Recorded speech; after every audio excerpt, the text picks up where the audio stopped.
निदर्शनास आणायचे आहे की इतकं भव्य लग्न चालू असताना सुद्धा लग्नामधील जेवण पचत नाही आणि एक आजी बाबा अतिशय आनंदाने घरून बनवून आणलेलं जेवण करताय. खरंच किती आनंद आहे.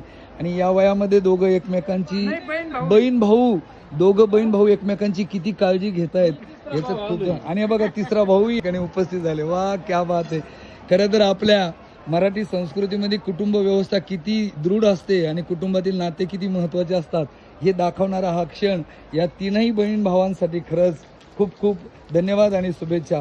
मी ईश्वरचरणी प्रार्थना करतो या तिघांनाही आयुरारोग्य प्राप्त व्हावं आणि त्यांना सर्व सुख मिळावं. थँक्यू. खरं तर या आजी बाबांनी आणि मला विनंती केली की सर आमच्याबरोबर 2 घास जेवण करा आणि मला सुद्धा खूप आनंद वाटतो की मी आता त्यांच्याबरोबर घरी बनवून आणलेले हे सर्व पदार्थ खातोय. आजी तुम्ही बनवले हे सगळे? वा वा. सुनबाईंनी बनवले? बहिणीने? वा वा वा. लहान बहिणीने आणलं. क्या बात आहे. खरंच किती आनंद. लग्नातील व्यवस्था जेवणाची सुंदरच आहे, खूप छान आहे. पण त्या लग्नातील जेवणाने त्रास होतो म्हणून हे 2 भाऊ आणि बहीण घरी बनवून आणलेलं हे जेवत आहेत. आणि मला देखील या निमित्ताने त्यांचा इतक्या चविष्ट अन्नाचा प्रसाद मिळाला असं मी म्हणेल.